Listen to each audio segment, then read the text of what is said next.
Now, welcome to season 2, episode 2, guys, of the Roundtable. You know who we got, guys. Fifth quarter Cowboys. He will be in just a minute. We got my Cowboys family, the Power Man himself, hosting the show today. That is Dallas Cowboy Fan 1980. I am your host of the show, Dallas Cowboy Football News, guys. And right off the bat, we are going to start this off. Start it off with the NFL drug policy. David Irving, as everybody knows, went on Instagram. I think he made a fool of himself, pretty much retired with the bang. He had a blunt in his hand on Instagram, and he says, I'm not coming back to the National Football League until the NFL allows marijuana with, as a whole, with everybody can smoke, it's going to be legal. So, without further ado, my Cowboys family, let me get your thoughts on the marijuana policy. And do you agree or disagree with David Irving? Take it away. All right, we're going to start like that, are we?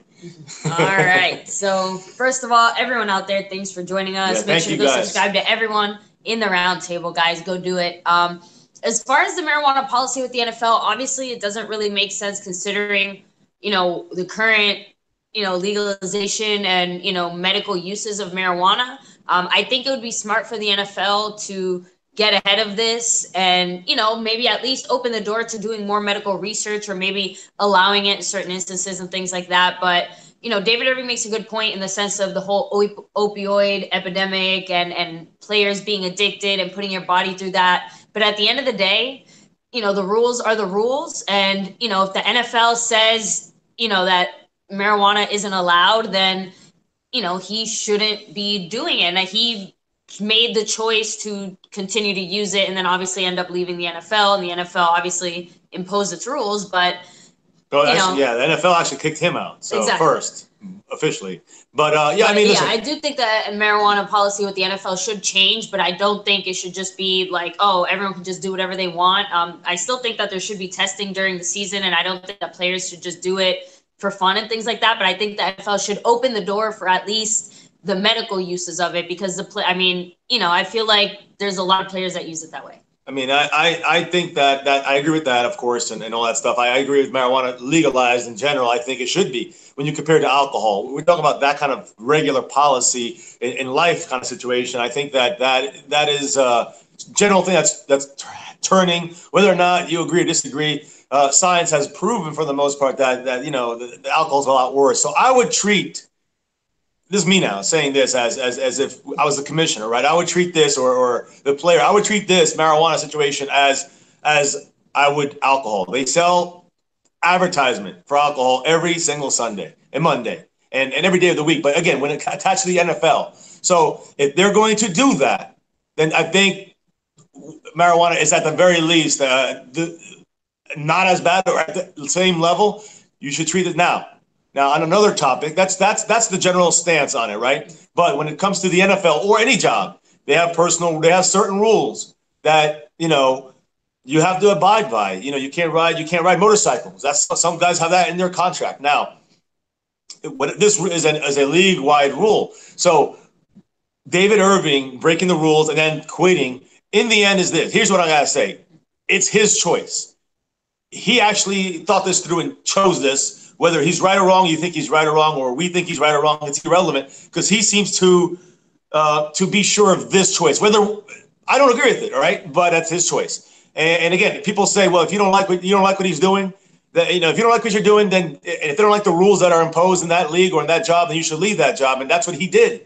So he actually put his money where his mouth is. But now, unfortunately for his family and his natural talent is gone to waste because of his stance. I wouldn't say it's marijuana. I'd say more the stance he's taking and the excuse of the medical side of things. I think a lot of players use it for pain. I think it's much better for pain than opioids and getting in that whole mix of things. That's addictive and it's proven. Unlike, marijuana is more like a systematic kind of psychological addiction more than it is a physical addiction. So in the end, though, these guys, the NFLPA will not change the rule, will not allow the owners who are talking about changing the rule are not going to let them do it. You know why? Because NFL players only get tested once a year on marijuana. And if they pass that test, they can, they can kind of smoke the rest of the year.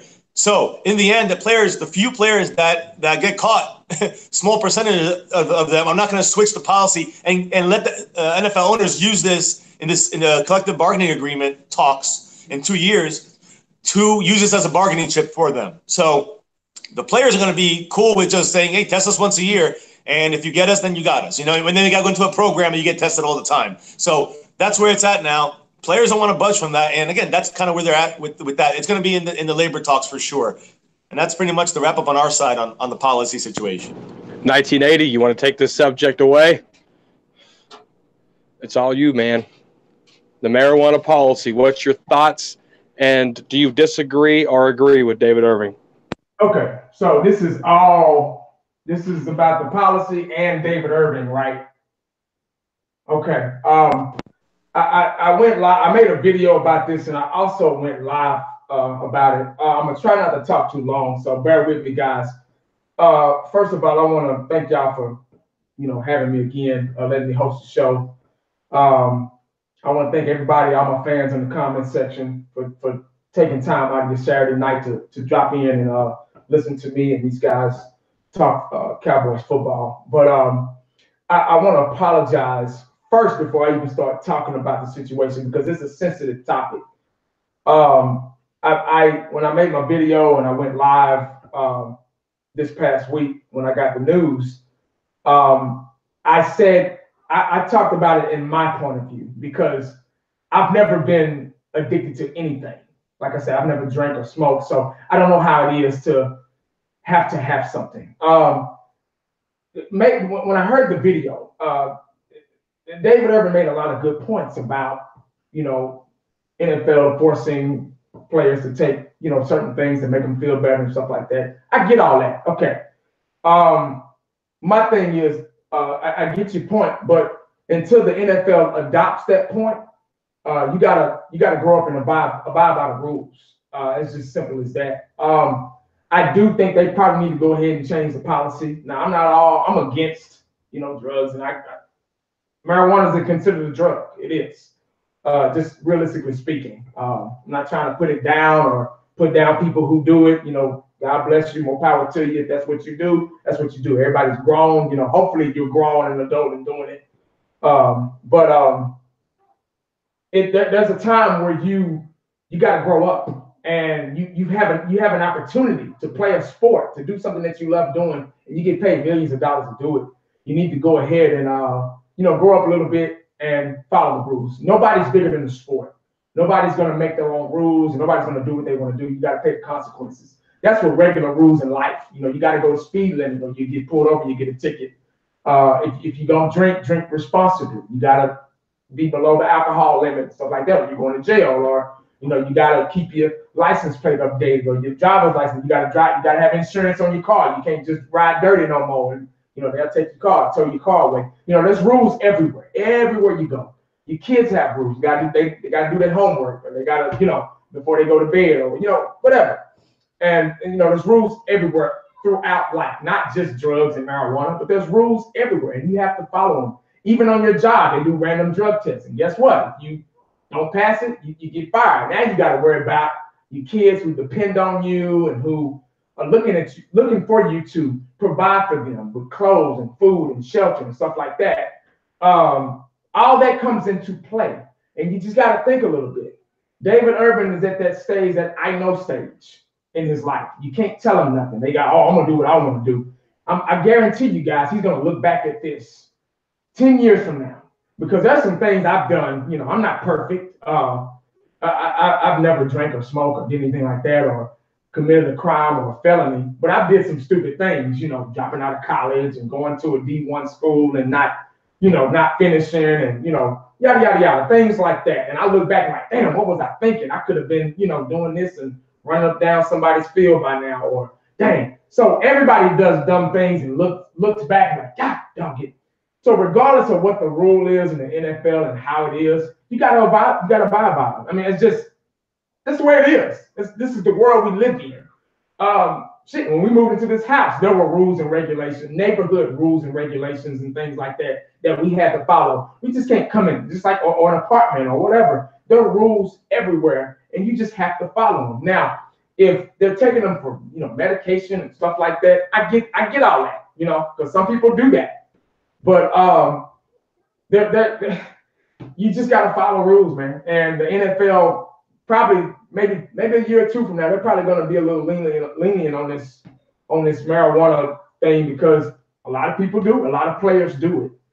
And but until they adopt everybody's point and opinion about the situation, you got to go along with it, man. And it's time for him. Maybe it's too late. He had a privilege. He making millions of dollars doing this, man. And it's just crazy, man, how he just quit. It's gonna be hard for him to bounce back and recover from this, because when he's trying to get a job for another team or whatever down the line, they're gonna remember this day and they're like, whoa, no, man, but it is what it is, man. That's just my 2 cents on it, man. Sorry if I went too long, guys. No, man, you're doing awesome. I really appreciate your opinions. My Cowboys family, I appreciate your opinion. I'm going to go ahead and drop mine, guys.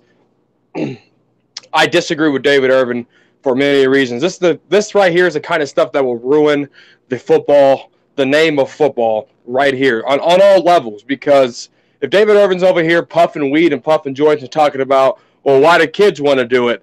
It's just like adults drinking. I mean, he pretty much made an ass out of himself, and I apologize for saying those words on your channel, 1980.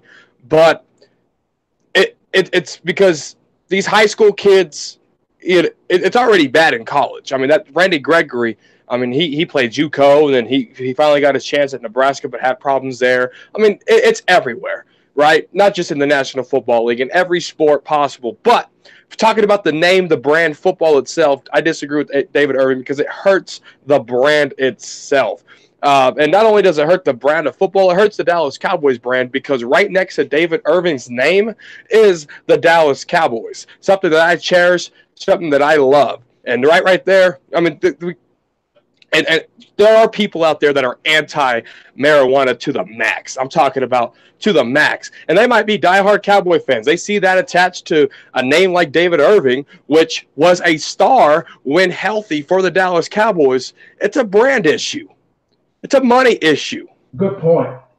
It's selfishly. Good point. It's all selfishly done by David Irving. Thank you, 1980. For the simple fact that other players, I'm going to tell you right, I'm going to be honest with you guys. 80% of the National Football League smoke marijuana. But the other 80% are smart smokers. And the 20% that get caught and get suspended, they're stupid. Because players know when they're going to get tested or around the time they're going to get tested. And then if they make an ass out of themselves, expect a random drug test coming in your locker room there pretty quick. So as long as you do what you're supposed to do, be a big name in the National Football League, produce, stay, cross your I's, dot your T's, mind your P's and Q's, NFL is probably going to mess with you. But you got guys consistently like David Irving and Randy Gregory that mess this thing up for themselves. 80% of the National Football League smokes marijuana. Now, let's say the strike happens, all this stuff happens, right? And they say, okay, we're going to let you guys smoke, whatever. That right there, to me, from the previous job that I had in law enforcement, it's going to be a safety issue. You're going to be high as hell trying to play the game of football. You're going to make yourself look like an idiot. You have slow reaction. You might not be able to protect yourself when big hits come. Now, there are people that can function with marijuana, and they can function damn good at it. I've seen some guys drive spectacular under the substance of marijuana. But playing a game of football in the National Football League. I got a question. I'm glad you brought the point up about you used to be in law enforcement and everything. Does it affect people differently? Oh, absolutely. Okay. There's people that can, you don't even know they're high on marijuana. They just got the feeling and they're good. And then you got the people that have slow reactions to everything they do in life. Wow. It's like, whoa, I'm high. So let's say the NFL does do that. Trust me, guys, it's going to be horrible for the game, brand-wise and safety-wise. That's what I got. Does anybody have any rebuttals?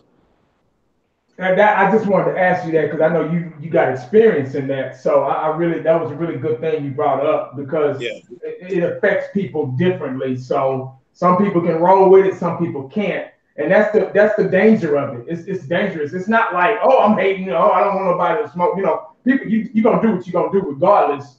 But it's a safety issue, just like alcohol. Some people can handle more than others. So okay, I'm glad you brought that up. Good point. Very good point. Thank you. I have a rebuttal. I have a rebuttal to that because every single thing you said. Hold on, let me fix it. There we go. Every single thing you said, you can apply to alcohol. Every single thing, like 1980 kind of alluded to there at the end. Everything you said is said about alcohol. Everything. People react differently in alcohol. People, what about the little kids looking at this guy, getting caught with alcohol? I'm just saying, you treat it the same way as alcohol. That's the way I see it. That's all I'm saying is kind of you actually made the point yourself. If 80% of these people are playing high already, you said it yourself, right? They're taking these hits. They're doing these things already, right? No, what I said was, I didn't say playing high. I said smoking weed. I said nothing about them playing high. I said 80% of the players smoke weed. All right. No, fair enough. Fair enough. But again, what is the issue with that other than the rule? Well, let me just shut you down right there when you bring up alcohol, because alcohol is a whole nother animal itself. Because let's say players are going to go drink and play football. Obviously, coaching, the people that help them put on you, obviously they're going to smell it, and they're not going to let them play football. I mean, you cannot play the game of football drunk. I mean, or probably high. Josh Gordon said every game that he played the first 2 years of national football, he was high as hell, and he performed.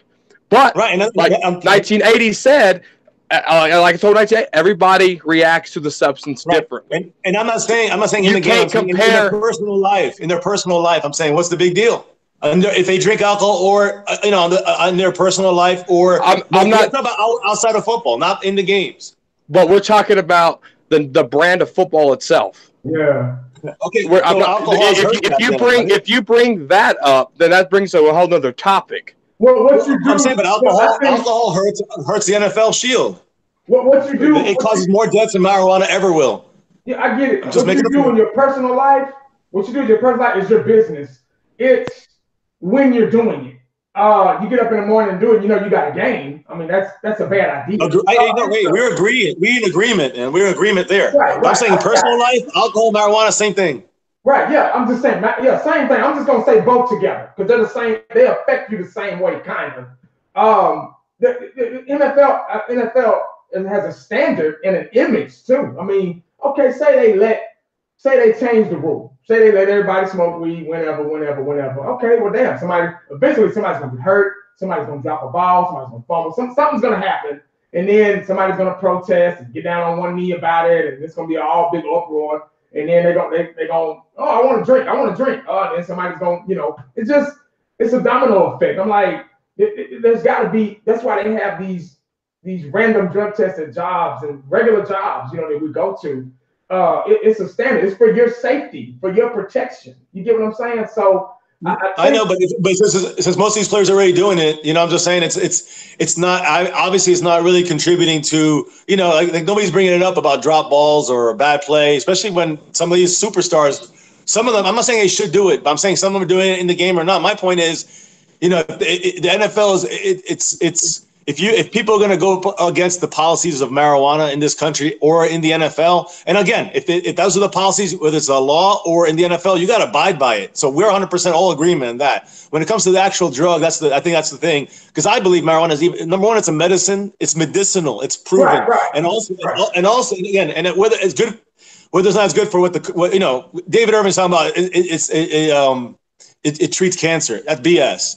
You know what I'm saying? So he's putting out lies and stuff, myths out there. But my point is that I'm not talking about David Irving. I'm talking about the whole policy situation. If marijuana has killed nobody, and alcohol has directly killed people, not just in drunk driving, but physically killed people. So my point is, when you talk about the drug, the policy's got to change, and I think people should be able to do what they want to do off the field. That's a liberty in this country.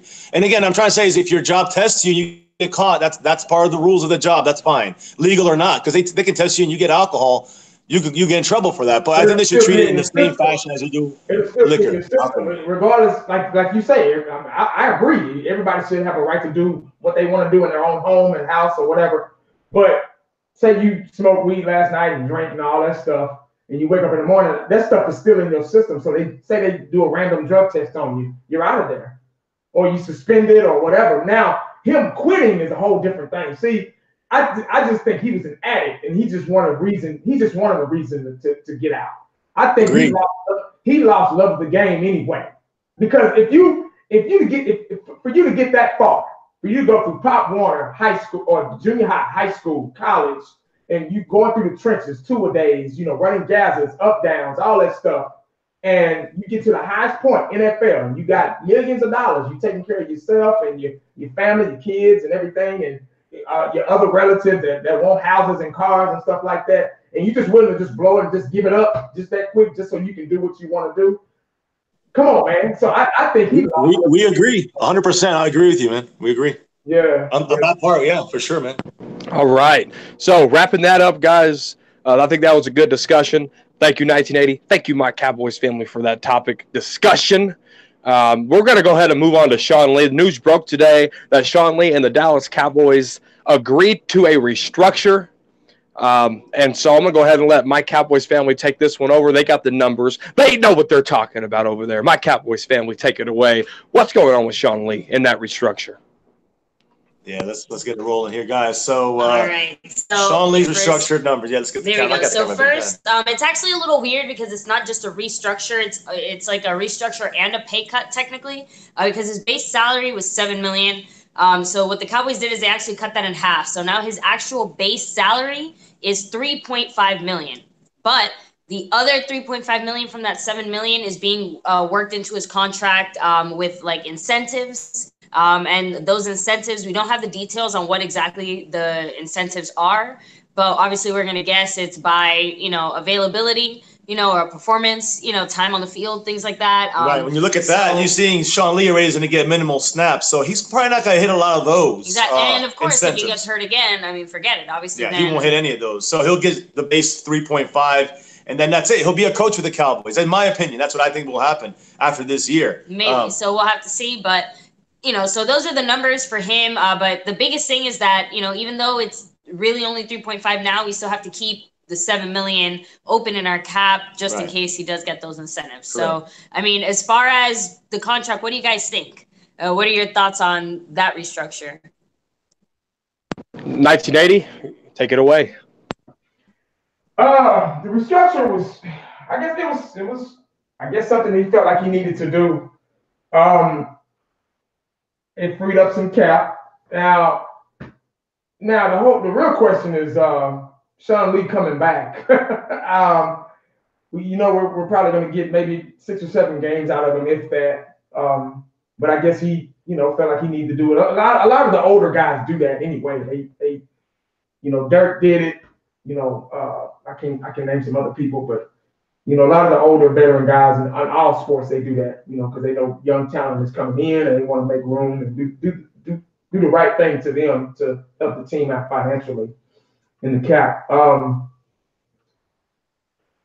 Sean Lee. I know this is probably off subject, but I thought he was probably going to retire. His hamstrings are shot. He needs to start worrying about his health, his off the field after football health.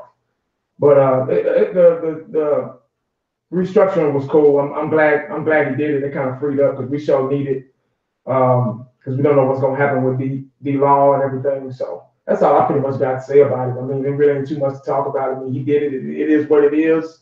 And hopefully it'll help us, on down the line when it comes down to drafting and stuff like that, because we got that coming up too. So football news.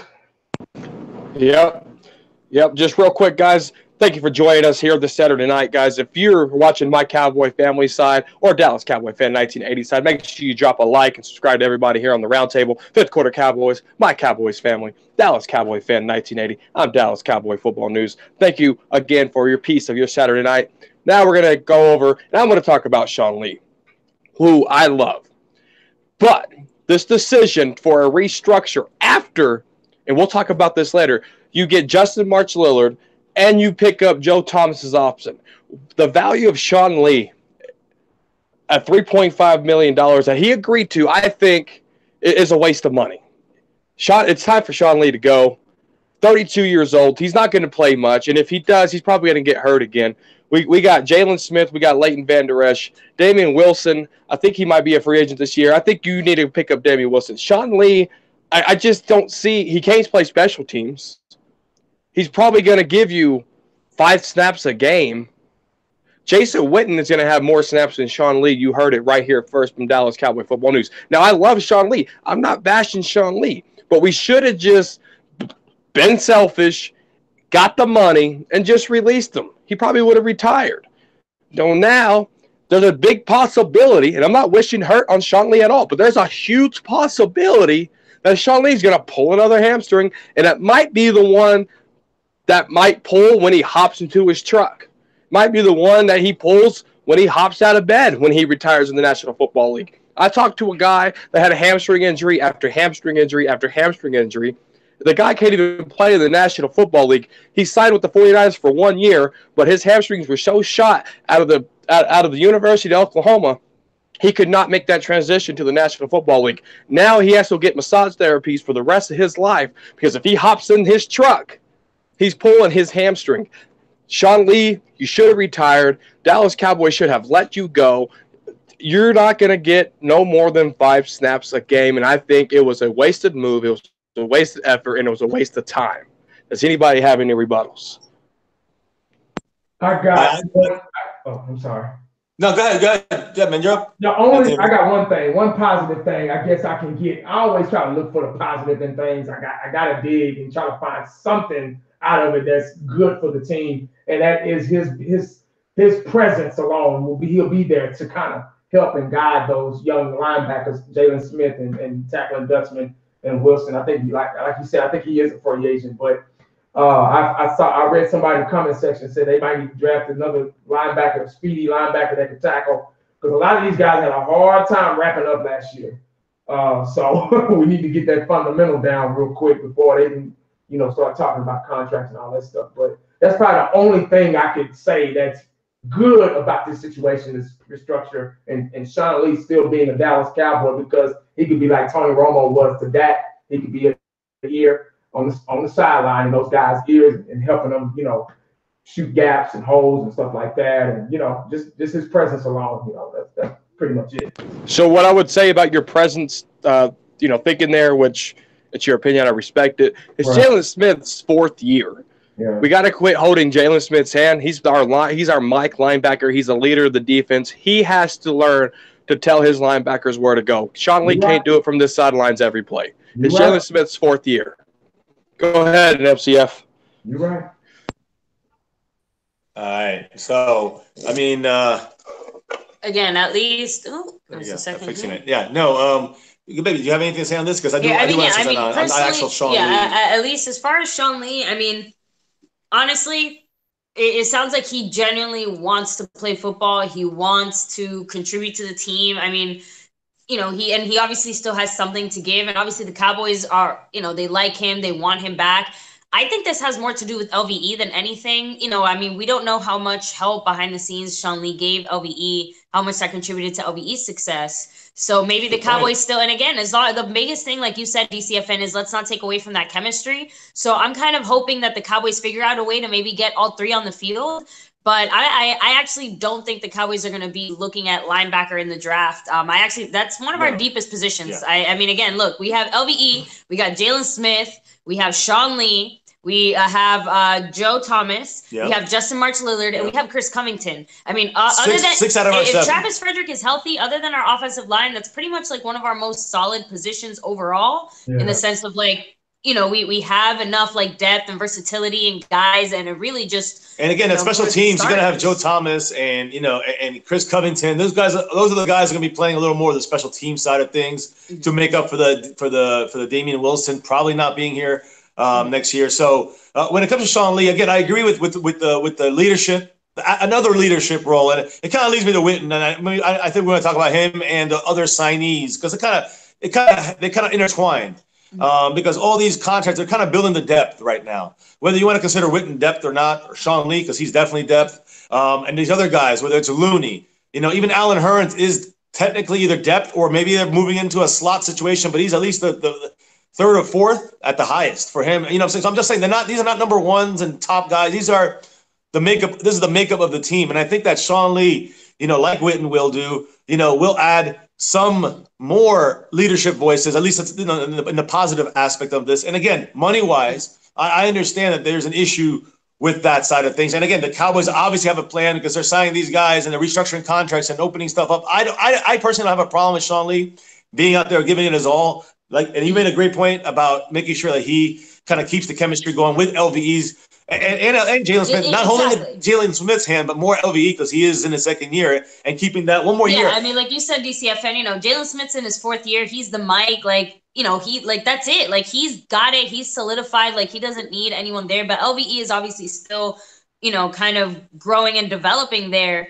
It's only his second year, and I think that Sean Lee still has a lot to contribute there. Yes. So again, as long as we're not taking away from that chemistry, we're working in Sean Lee strategically and carefully, then he won't ever reach those playtime bonuses or other kinds of bonuses. And that's pretty much, I think that's pretty much secured. But I do think the last thing on this, just real quick, is that I think this also is a lead into coaching for him. Like making him like a Cowboy for life, basically. He's going to be a linebacker assistant coach or something like that with Ben Bloom. And then when he moves on, Sean Lee might be, stepping in that role as another homegrown Dallas Cowboy coach. And again, this is the way they do it. This is the way they set you up. Or the Cowboys, Jerry Jones, this is the way they do it. So we know this. You guys know this.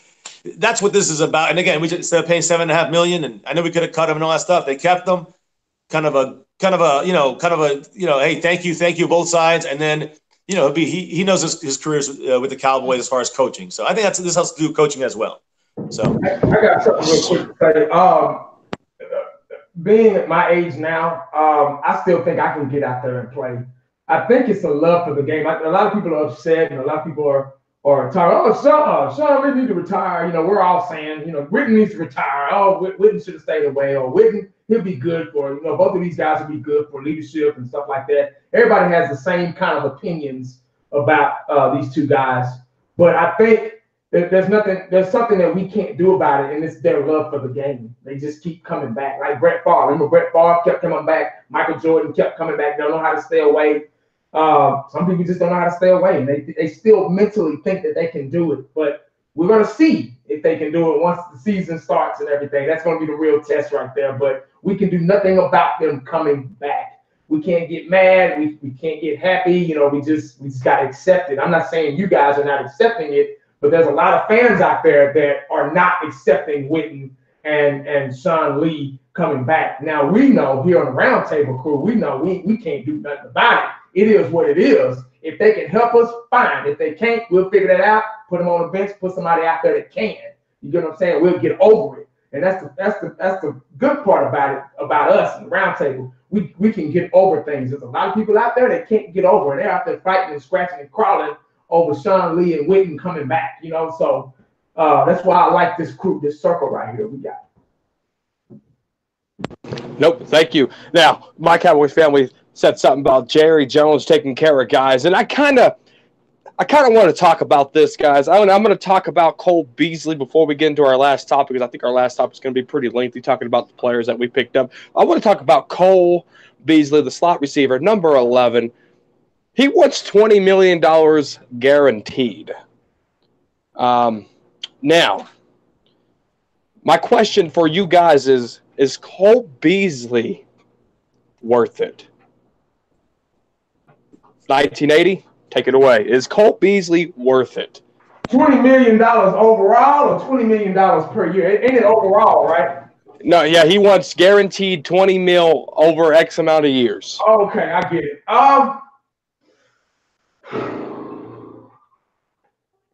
For the Dallas Cowboys, no. Because of our offense and the way we run things. We're a run-first team.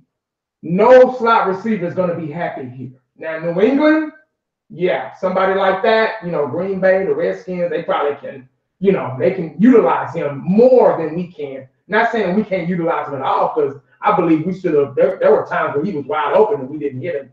And that's got a lot to do with coaching and Dak still growing, still learning process or whatever. Which a lot of people think Dak should already be there, but that's a whole different topic. I don't think so. That's too much money for a slot receiver when you got all Pro Bowl defensive ends and running backs and quarterbacks asking for $20 million. Those are the key components of a football team. Offensive line, guys like that. Slot, when you're open, I'll get it to you. If you're open. But as a quarterback, when I'm dropping back, I'm looking left and I'm looking right. I'm not looking middle yet. Only time I look middle is if I ain't got no choice. That's what the tight end and slot receiver for. Slot receiver, they in tight end, they stream route, post route, or maybe deep post all the way across the field. You know what I'm saying? Something like that. Maybe, but $20 million, no. I was thinking, for Cole, maybe 10. 11, total overall. But in our offense, as we're a run first team, nah. He's never gonna be happy here. So he's never gonna be happy here. So he might as well go somewhere else because some team that can utilize him a lot more than we can because we're a Zeke first team. That's just the bottom line. We are a Zeke first team. And then if it ain't Zeke, it's the receiver we got. What's his name? Help me out, somebody. Allen Hurns. Allen Hurns, yeah. Or Michael Gallup, it's those guys first. And then it's a slot receiver. Unless it's a design play for a slot receiver, whatever. But he's not going to be happy here. He might as well I don't think he's coming back. I think they already talking about him going to Washington, looking at Washington and, Green Bay and teams like that. So my Cowboys family. Cole Beasley, is he worth it? What do you want to say? All right. Well, honestly, if the Cowboys really wanted to kind of go all the way and say Super Bowl or whatever, I would say yes, just because of the fact that Beasley has a connection with Dak and, has shown success with Dak and on this team and other things. But realistically speaking, that price is way too high.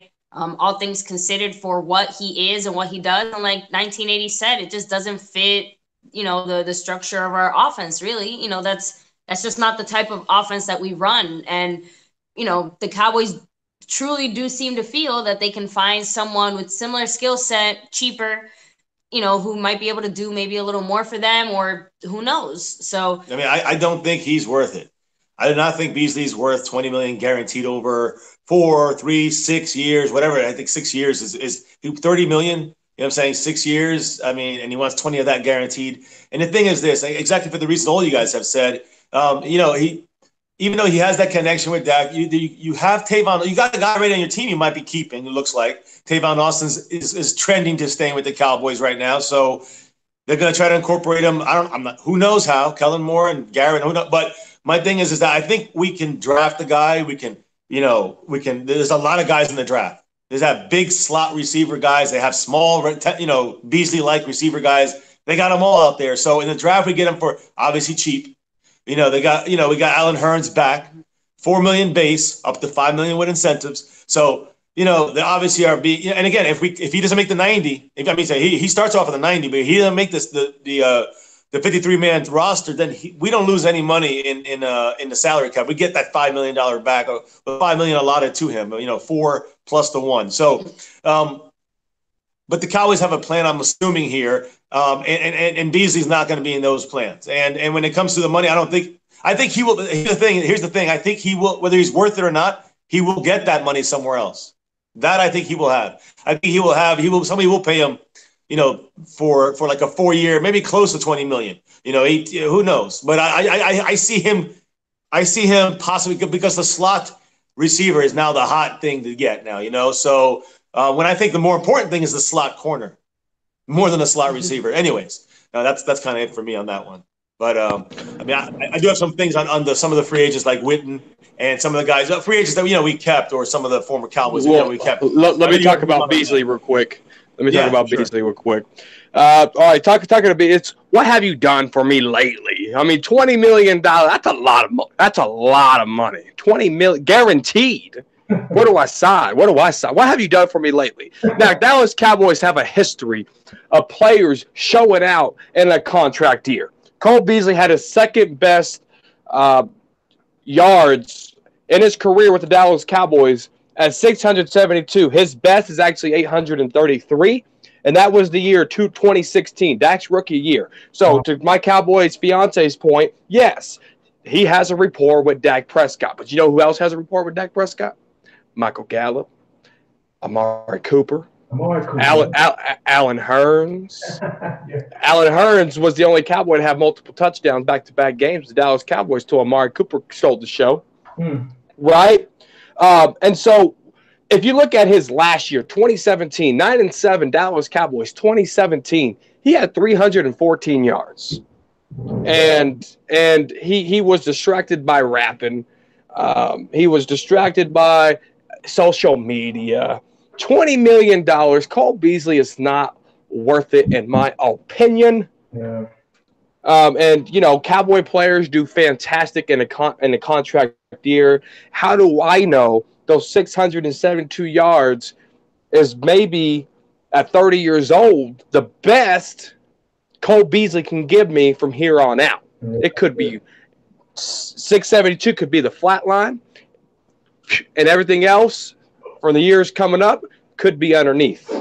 He gets those tendonitis behind the knees now. He missed some off-season time this year because of that tendonitis behind his knee. And how much of that is going to catch up to Cole Beasley in his career coming up? So that's what I got on Cole Beasley. My Cowboys family had a topic. Take it away, MCF.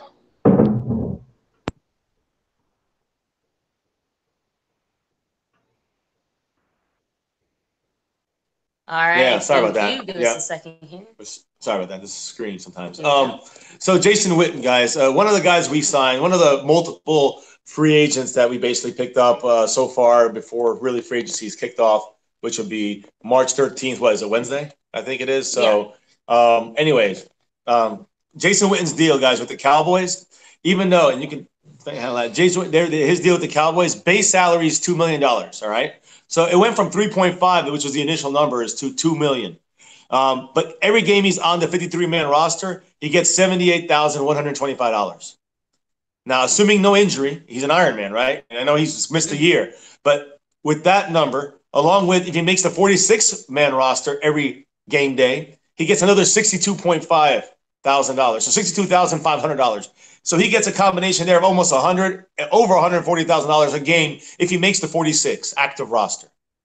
That times 16 is around it's about 1.5. That's what you get from 2 to 3.5 million.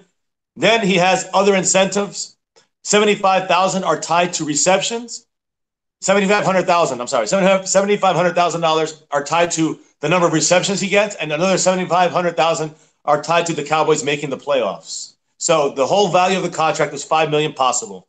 So if the Cowboys make the playoffs and he's active for every game in the 46, that's Jason Witten now.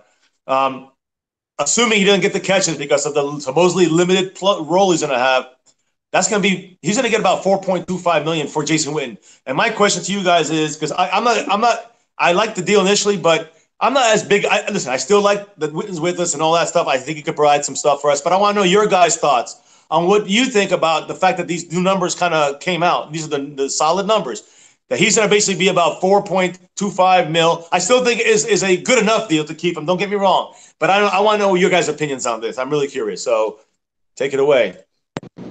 When I'm talking about Sean Lee, and then health-wise, to Jason Witten, yeah, he's old. He's older, 37 years old. But it's worth it for Jason Witten because you know he can play 5 snaps, and I don't got to worry about old man Witt pulling a hamstring. I don't got to worry about old man Witt, getting hurt. I can depend on Jason Witten getting up. So that low budget of having Jason Witten, the GOAT, the man of the year, the iron, the steel, I'm all for it. Penny pinch it all you want. Jason Witten got a good salary. 1980, what you got? I agree. This subject, this is one of those topics where it's kind of to be determined because we don't know. Like I say, we don't know. We know the history of Jason Witten, how durable he is. He's a very durable player. He's an Iron Man. He takes a licking and keep on ticking.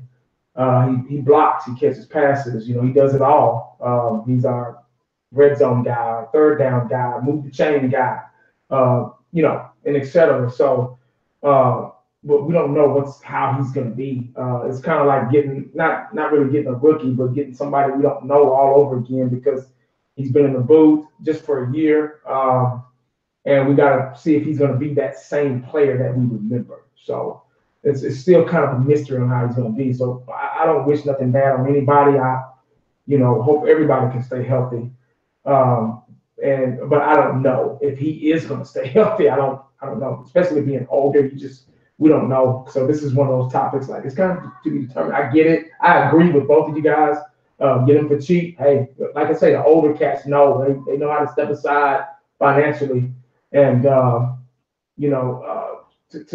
bring in new young talent who's going to want that money, down the line. So we'll see. We're probably going to have Jason Witten for maybe a year or two. So I just hope he can, stay healthy and move those chains like he was before. I think that's what we're all hoping and wishing, that he can come back. We're all kind of iffy about him coming back, but he needs to be able to. If you're going to come back to football, not basketball, not baseball, but football, one of the most physical sports out there. If you're going to come back, you got to perform, because you're going to waste everybody's time if you're not performing. If you're going to be on the sideline or if you get hurt, a lot of people are not going to feel sorry for you, because we're going to say, oh, well, damn, he's 37 years old, so that's why he got hurt, so hopefully everything, God is on his side as far as health-wise, and the money's right for the cap and for us too, because we don't want to pay an old person this much money, so, it is what it is, but I do agree with both of you guys. Good solid points. Absolutely. No, we got a couple more topics here. But once again, guys, you are watching the Roundtable, my Cowboys family, Dallas Cowboy fan 1980. I am Dallas Cowboy Football News, and we can't forget our brother that is in trouble. Now, I don't know if he's in trouble or not, but he's not with us tonight. Fifth quarter Cowboys.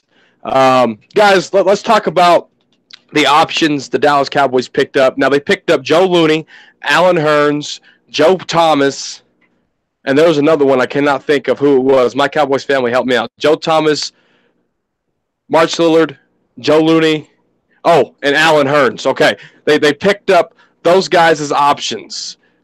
Good move, bad move, death move, fantastic move.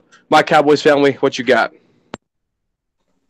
Yes, sir. All right. We're gonna let me break it down. So first, let me start with Joe Looney. All right, Joe Looney to me is a definite re-sign, a no-brainer. Let's just be real. What we got him for is a steal. $1 million base salary for him.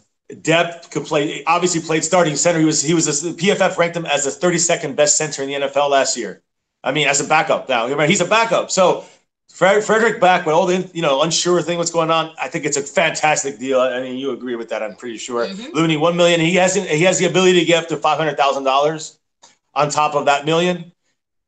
But he has to play 75% of all snaps in the season, or 85% of the snaps. Then he gets more money. He maxes out. I think he gets $250,000 extra if he gets 75%, and he gets 85% of snaps. He hits another $250,000. So he get 1.5 at most.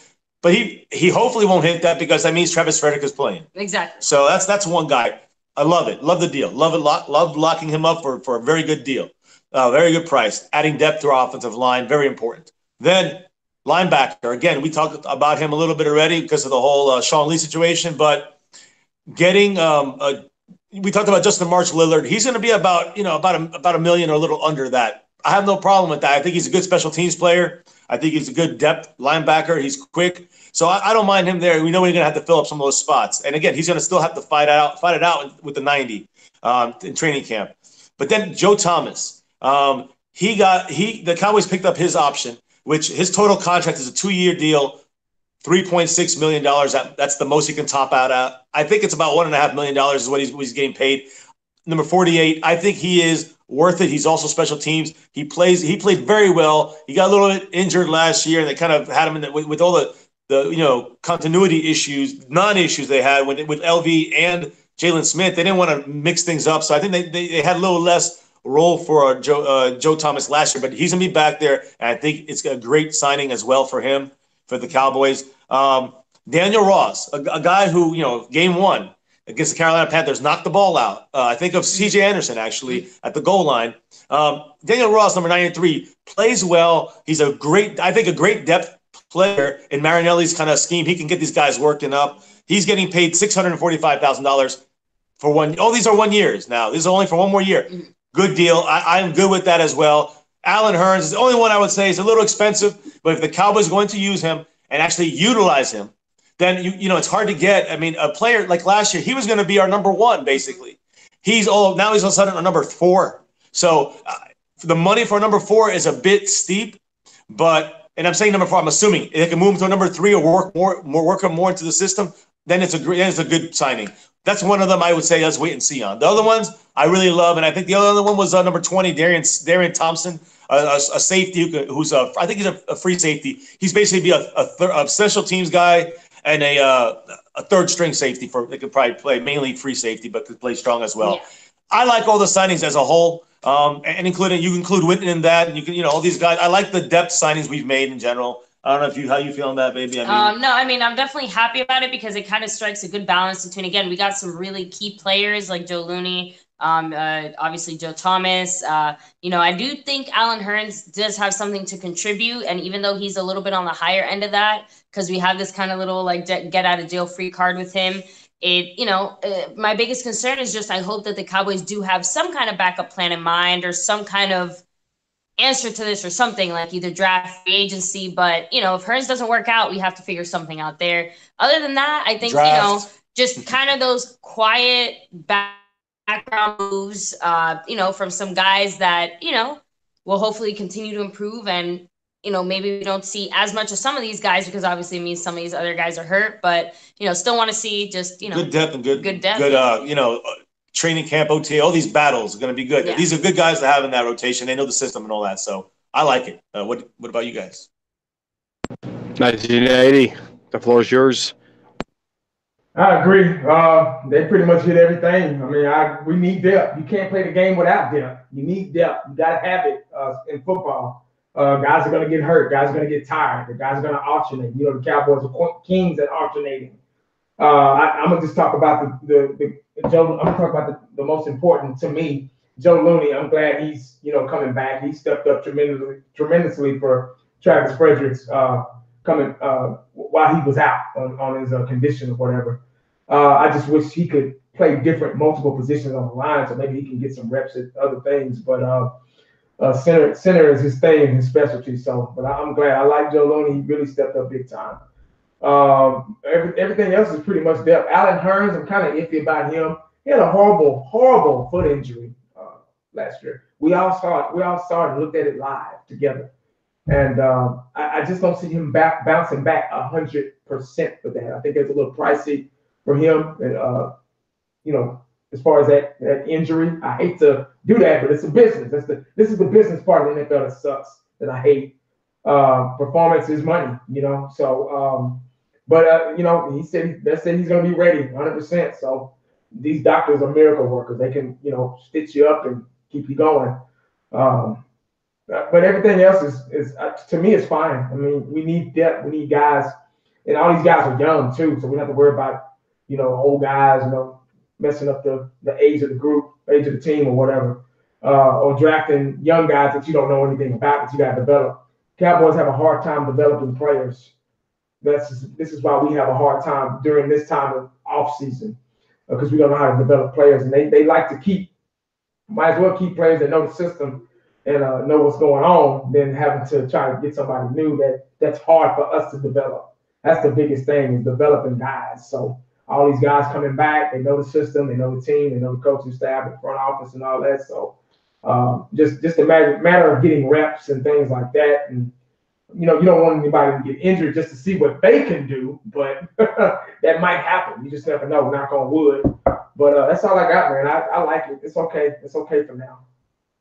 I'm going to go ahead and just touch on this real quick. Everybody said nothing but awesome points here. The depth here, Hearns, Looney, Joe Thomas, all these guys right here. It's good depth. It's good special team depth. Special teams is something that the Dallas Cowboys struggled on a lot last year. Probably one of the worst special teams performances I've seen in probably 10 years was last year.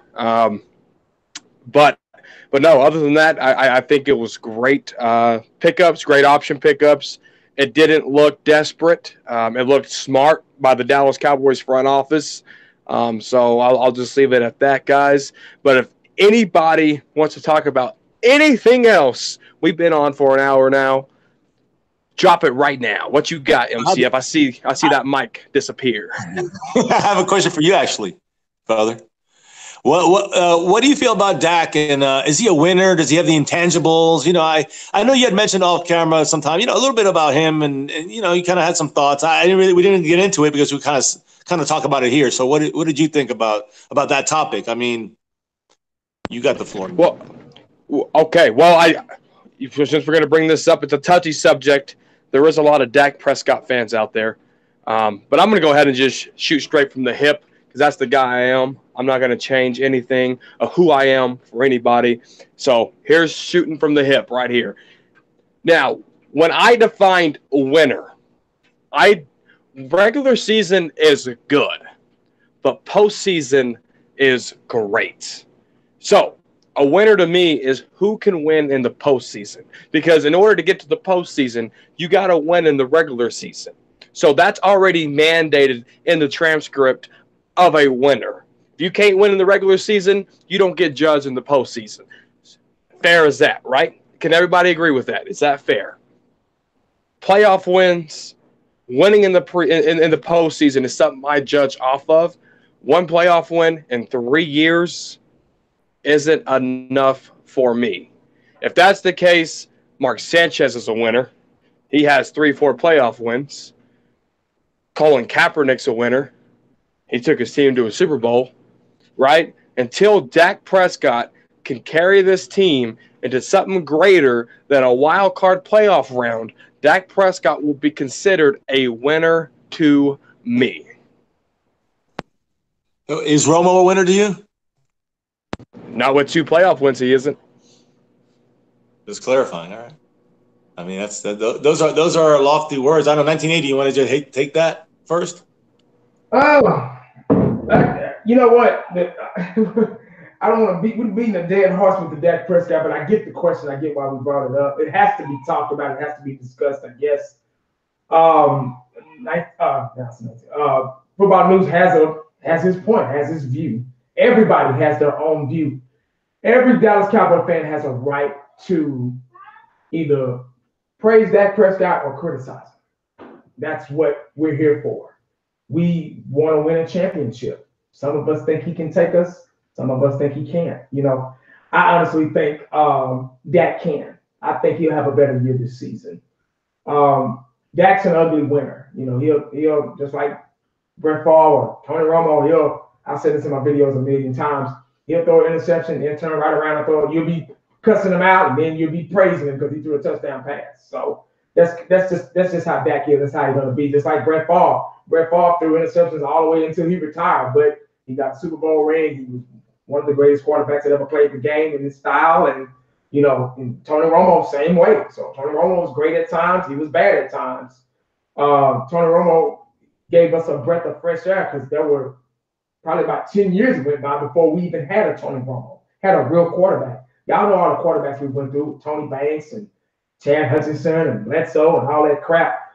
That in between that from Eggman to Romo, it was horrible. Quincy Carter and stuff like that, So Romo was like a breath of fresh air. And then we got Dak, and he hit the scene, and he was great his rookie season. He was doing things that we haven't seen in a while. He was doing it all. He was almost perfect because he came into a just add water situation. A Romo team that was already built and bred around Romo, and we had Dez. Dez was in his prime, and we had the best offensive line of football with Larry and Free on there, and and we had Zeke, and Zeke came out of nowhere. Well, he didn't come out of nowhere. We knew he was from Ohio State, but it was just 2016 was just like a boom.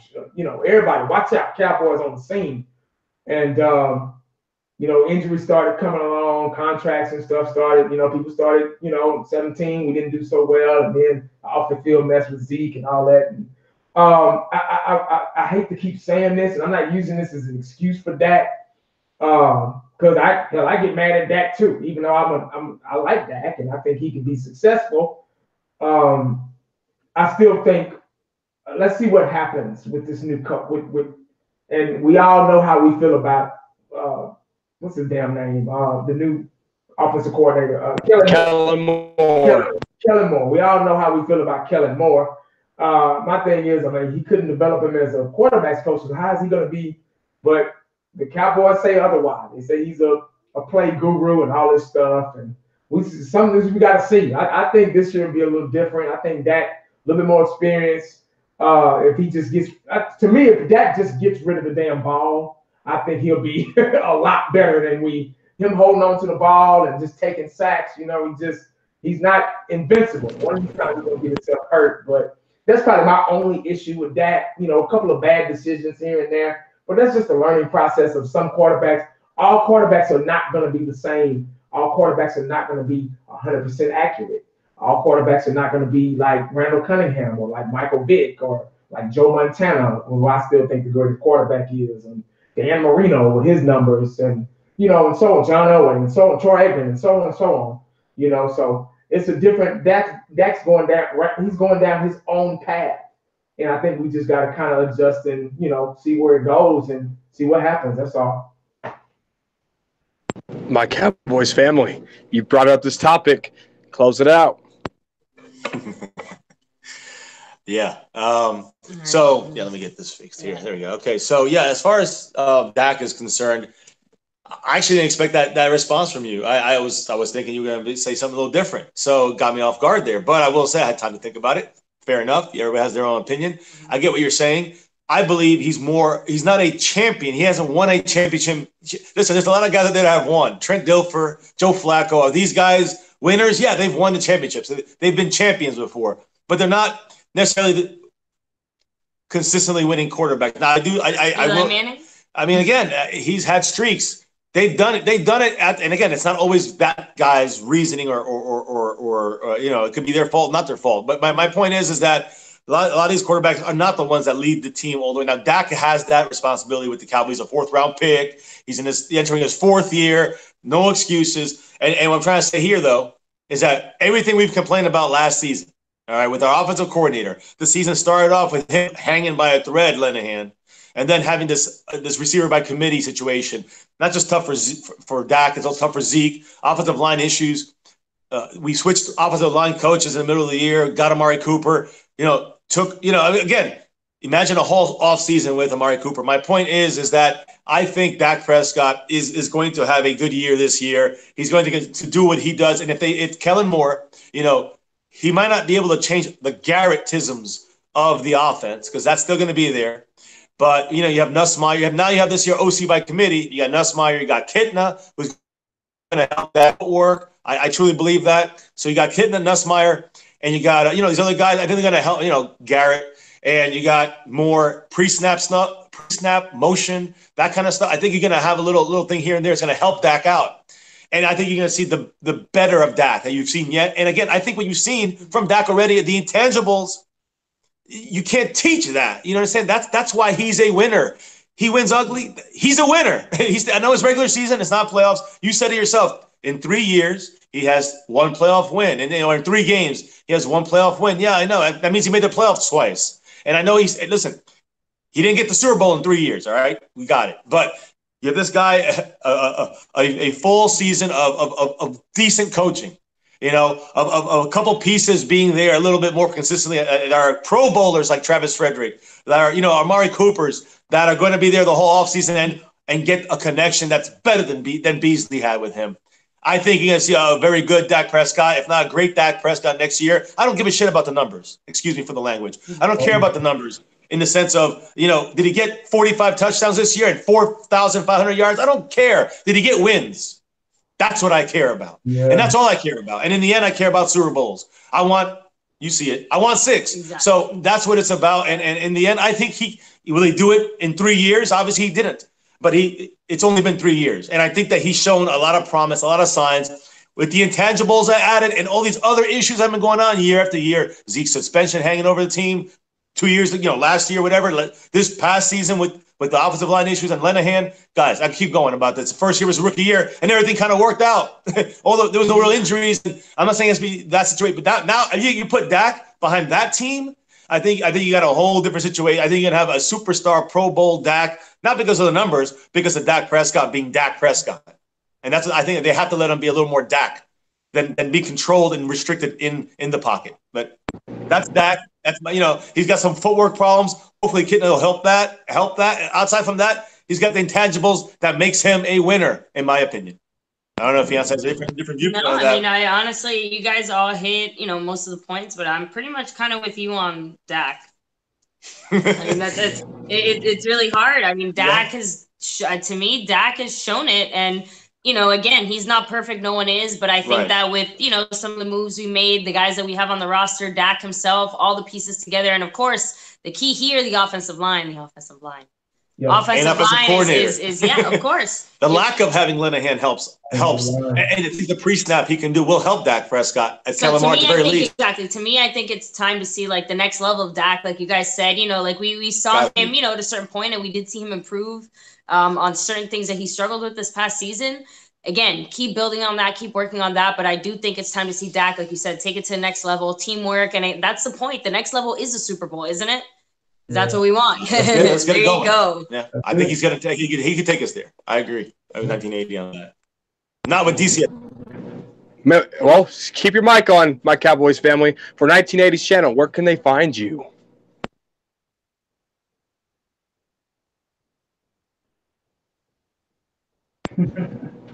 I'm sorry about that. There we go. So, of course, guys, you can find us right here at My Cowboys Family, guys. We're live every day, news info updates on the Cowboys. And, of course, want to hear from Cowboy Nation. Once again, thank you so much.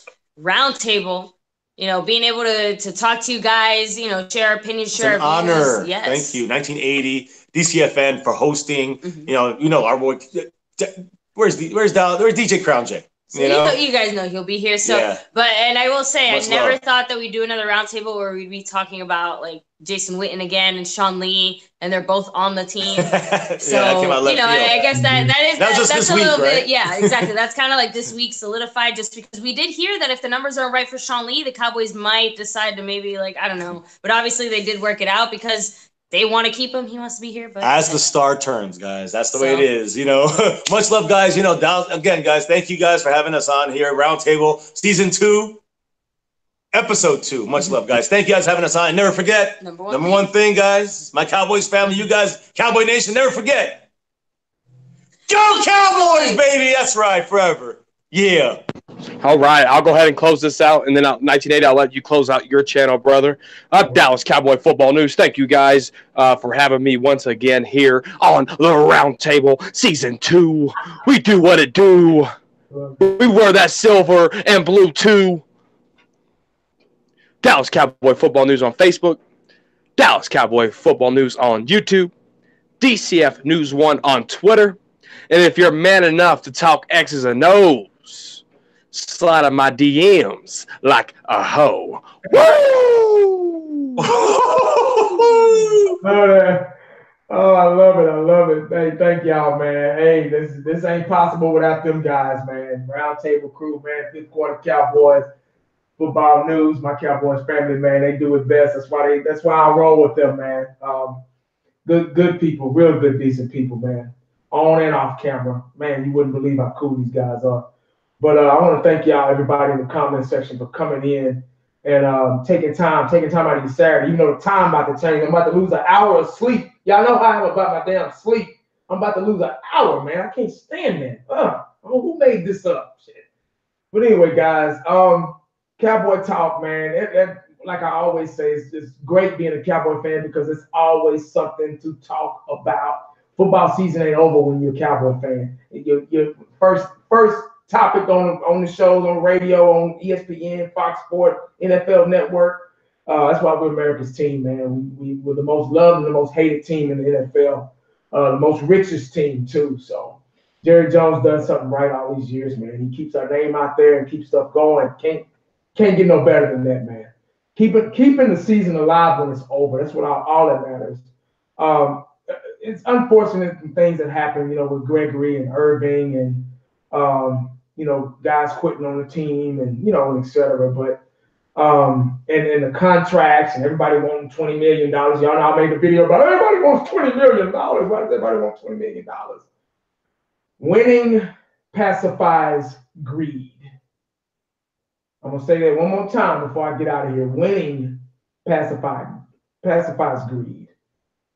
Guys, teams that win championships, they don't have these problems because they're winning. It pacifies all that. So when the Cowboys figure that out, then our off-season free agent signing restructuring will go a whole lot smoother because winning pacifies greed. Make sure you stay cowboyed up and prayed up because you never know what the day is going to bring you. Holla back at your boy. Facebook, Twitter, same thing. Guys, Cowboy Fan 1980. I'm out.